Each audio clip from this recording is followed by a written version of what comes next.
Hello. This is going to be a quick podcast that's going to show you how to navigate the International Reading Association website. And you have to join the International Reading Association as part of the literacy assessment course. And there are several reasons for that. First, it is the Specialty Professional Association, often called SPA, that's associated with our NCATE accreditation, National Council for the Accreditation of Teacher Education. More importantly, they have standards for literacy professionals, and those are changing this fall. You need to subscribe to at least one journal. If you're in grades K through 6 as a teacher, you probably want to subscribe to the reading teacher. If you're in middle school or high school, you probably want to subscribe to the Journal of Adolescent and Adult Literacy. And you can see that I belong to all three journals that the International Reading Association has. Here I am at the homepage of the International Reading Association. When you join, you want to go to membership, and you can either renew, since I'm already a member, that's what they're probably asking me to do, but I'm going to pretend that I'm not. I'm going to say join. And so when you join, it's going to bring you to this page, which asks you your membership type. If you are a full-time student, I'm going to highlight that right here, you can subscribe for $24. You can actually just get a journal online, and that works pretty well. I'm going to assume that you have joined, and so you'll be a returning member. So look over on the left-hand side. You see the blue arrow where it says returning member? IRA is going to give you a username and a password, and you're going to insert those. But they're hard to remember because they're kind of random. So one of my suggestions to you is that you change your username so that it's exactly the same as it is at Sage. So I'm going to show you basically how to search the IRA website. I'm going to show you how to look at their articles, how to look at reviews, books, websites, videos, and that kind of thing, and look for and search for articles to support your instructional recommendations. In effect, we're going to ask you who's informing your instruction. One of the other things that you want to think about with the IRA is looking at current research. So look at the left-hand side over here. You could just generally search up here. If you wanted to find podcasts, then it would probably pull it up. All right, so it's got some podcasting here, IRA podcasts. I'm going to search on that. And one of the podcasts that you really have to look at in this course is by Peter Offlerbach. And as I go down here, you'll see here it is right here. When you click on this, it's going to open up. I'm Peter Afflerbach, and I'm a professor in the Department of... The International Reading Association does not allow me to embed a podcast. And so that's why you're going to have to join IRA, sign in, and search that. Let's take a look at the journals. So I'm going to look at publications. I'll highlight a little bit so you can see it. I'm going to click there. And I can pick whatever journal I want. I can go to a particular journal. So suppose that I know I want something from the reading teacher. I'm going to click there. It's going to take me to the reading teacher. I can look in issues. So I can look in the current issue, and it can tell me everything that's there. So suppose I'm really interested in visual literacy. This might be an interesting article to look at, Power in Pictures, how a school-wide photo library can build a community of readers and writers. So if I click on that, it will take me to the full text, and there it is, right there. So I can read it online. You may want a hard copy. I can click on that, get a full PDF of the text, which will open on my own computer, and then it looks exactly as it does in the reading teacher, and I can print it out. So within the course, any article that I have assigned on the reading teacher or the Journal of Adolescent and Adult Literacy, I have made a permanent link. So you're going to click on that in our course. It'll take you to the Sage library. You'll put in your Sage username and password. You can see why I'm suggesting that you use the same one again and again. And it'll take you directly to a permanent link to the article. I'm going to search for vocabulary development.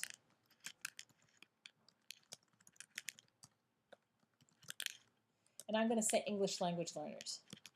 Let's assume that I'm a teacher and I teach in an urban school where I have a number of students whose primary language is not English. And so I notice that their vocabulary seems limited. That's quite typical, we know, for the research, and I want to have some ideas of how to develop that. So I can search, and it's going to pull up all sorts of things. Here's one, Understanding and Teaching English Language Learners. I've read a lot by Opitz before, so let's, and I know he's a fabulous writer and right on target with the ELLs. So let's click on that, it'll take me to the article, and I've got an abstract right here so I can begin to read it. They review several resources designed to assist kids, so I might be interested in that. So let's click on it. Here it is. It's a column. He's basically going through books. Now, I don't think this is what I want. I am really more interested in articles. This is probably exactly what I want. English vocabulary instruction for English language learners. And I'm just going to click on that a little bit. Let's see if that gives me what I want. When I start reading the abstract, it says it's going to summarize key research. Well, that's good because I want to know what they're saying about ELL and what works for instructional practice. That's good. That's exactly what I want. And they're going to talk about recent studies, and that's good because I'm really interested in making sure that what I'm doing with kids has a professional basis. And then they're going to give 6 important guidelines that are pretty practical to have rich vocabulary for English language learners. So I'm going to click on the text. Let's go back and see what they've got for their guidelines and see if it's helpful. So here's one of the first things they say. And of course, it unfortunately highlights across the whole page. Just look at the left-hand side of the page. Schools must implement consistent, well-articulated, intensive instruction across the grades. And they're talking about it being multifaceted in nature, and that's a good idea. It's talking about strike a balance between basic words and richer vocabulary. So that might be multiple meanings of words like bank, meaning somewhere that you get money, somewhere along the edge of a river, versus maybe content-specific vocabulary that you might have in a content area.